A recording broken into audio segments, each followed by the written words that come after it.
So in this video we're looking at SEC Leaving Cert Higher Level Maths Paper 2 2014 question 5. That's coordinate geometry, the line question. The line OR cuts the x-axis at the point OR.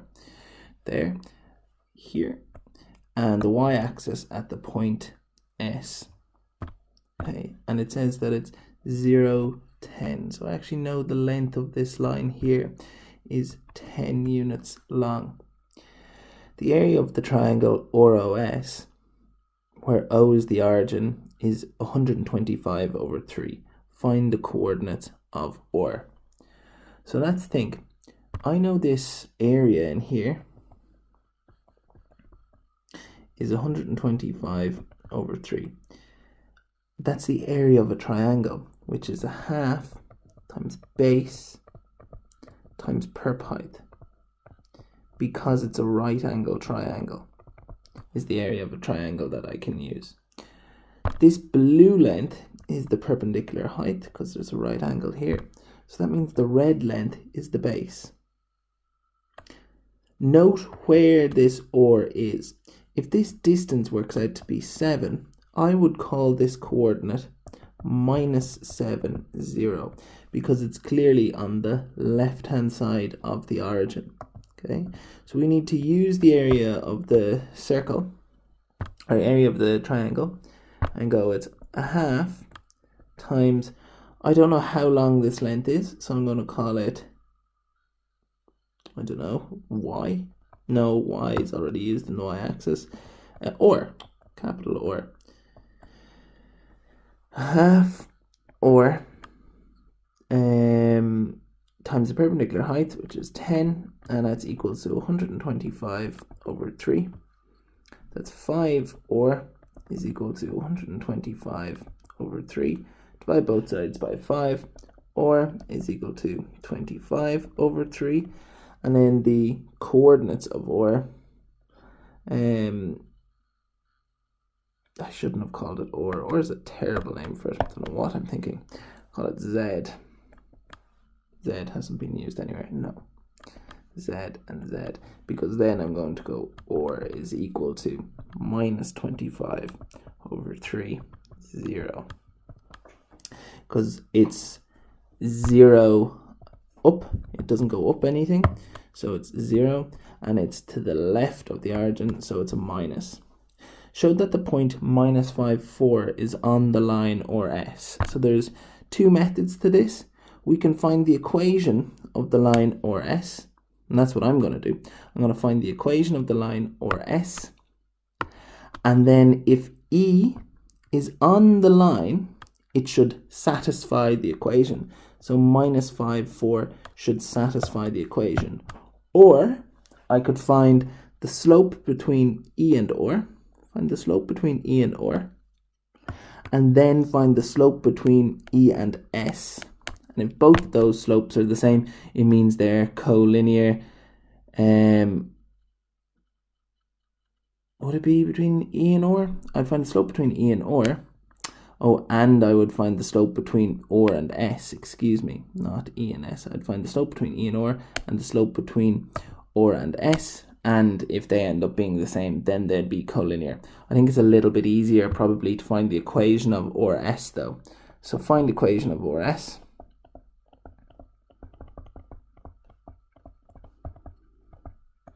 That is, I'm going to use y is equal to mx plus c. I think we know a load of this already. Y is equal to mx plus 10. Why is it plus 10? Because c is the y-intercept. Now I need to worry about the slope. What's m?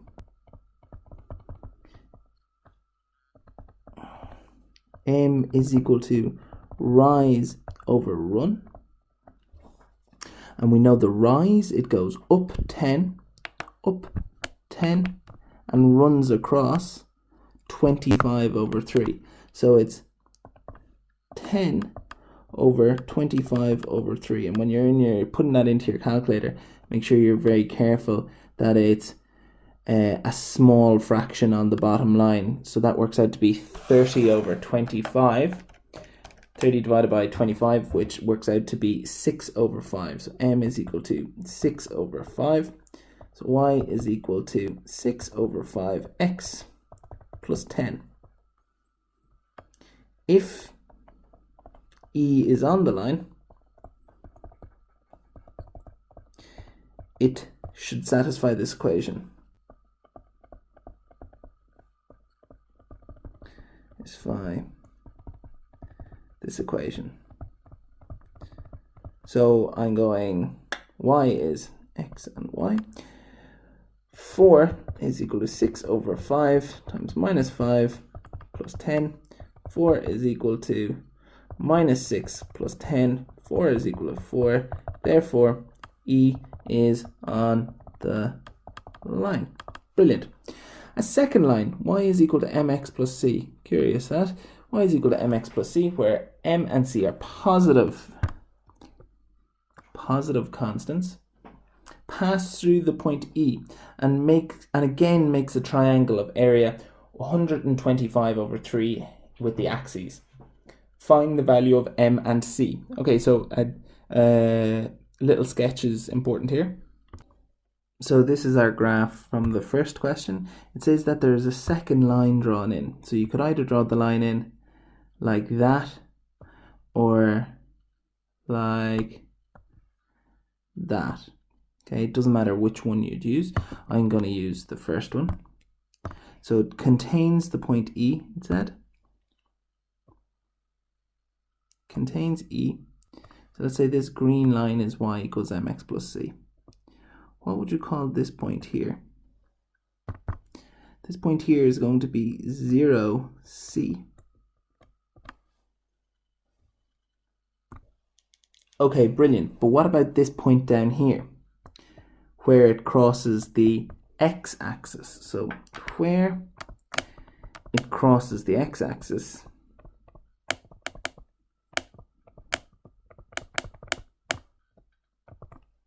okay, well, what do we know about that point?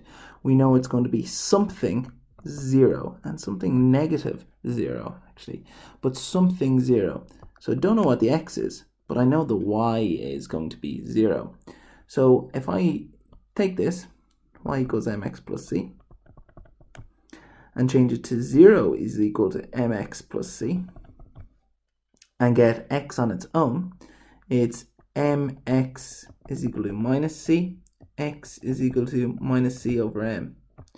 So that's the coordinate of this point, minus c over m. Minus c over m, 0.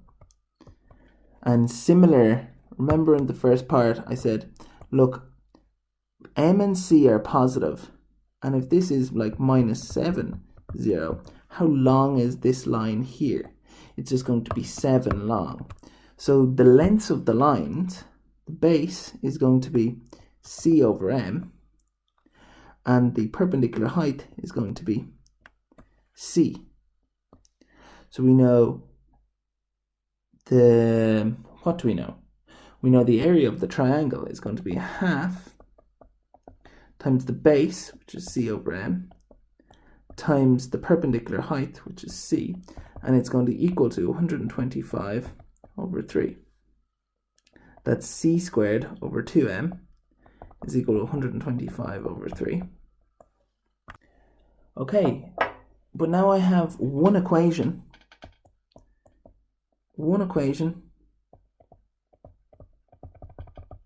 with two unknowns. So I know I'm going to need to use simultaneous equations somewhere. So there has to be a second equation I can build. There has to be something that I know. I know that E is on the line y equals mx plus c. So that means minus 5, 4 should satisfy that. Minus 5, 4 should satisfy y equals mx plus c. So I'm getting 4 is equal to m by minus 5 plus c. That's 4 is equal to minus 5m plus c. And isolate c, sure, c is equal to 4 plus 5m. That's a second equation that I have, if that's an equation 1. what I can use that then is to link equation 1 and equation 2 together. I can, having already isolated c, it might be useful to sub that into equation 1. So I'd get 4 plus 5m squared all over 2m is equal to 125 over 3. Okay, and this actually looks a little bit strange here. I wouldn't write it as 4 plus 5m if I'm going to multiply it out. I'd write it as 5 plus 4.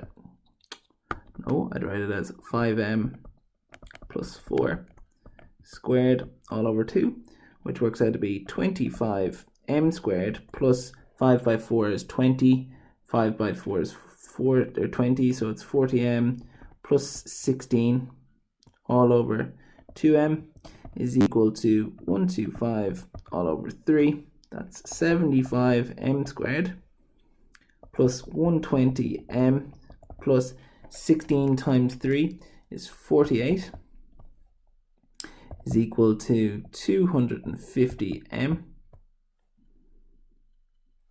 We're getting 75m squared minus 130m plus 48 is equal to 0. We can use the minus b formula here.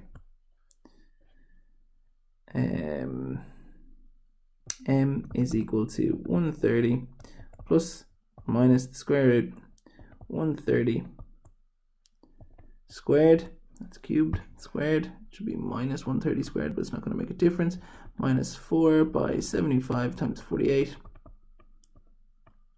all over 2 times 75. M is equal to 6 over 5, or M is equal to 8 over 15. 8 over 15. We're going to discount this one. The reason we're going to do that is because if you remember back to question 2, we found the slope already, or part 2, as 6 over 5. So the first line has a slope of 6 over 5. So the second line must have the other slope. So we're only going to use the 8 over 15. And the knock-on effect of that is we can find what c is. C is equal to 4 plus 5, 8 over 15. C is equal to 4 plus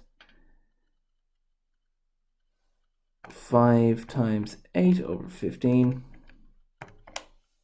is 20 over 3. Y equals 8 over 15. X plus 20 over 3 is the equation of that second line. There's your M and there's your C. Overall, really not that bad of a question. That second part there, part C here, just really take your time with. It does come up as an exam question, so worth probably practicing it over. Like, does come up as an exam question frequently. Very good question of coordinate geometry of the line. Hopefully you found the video useful anyways.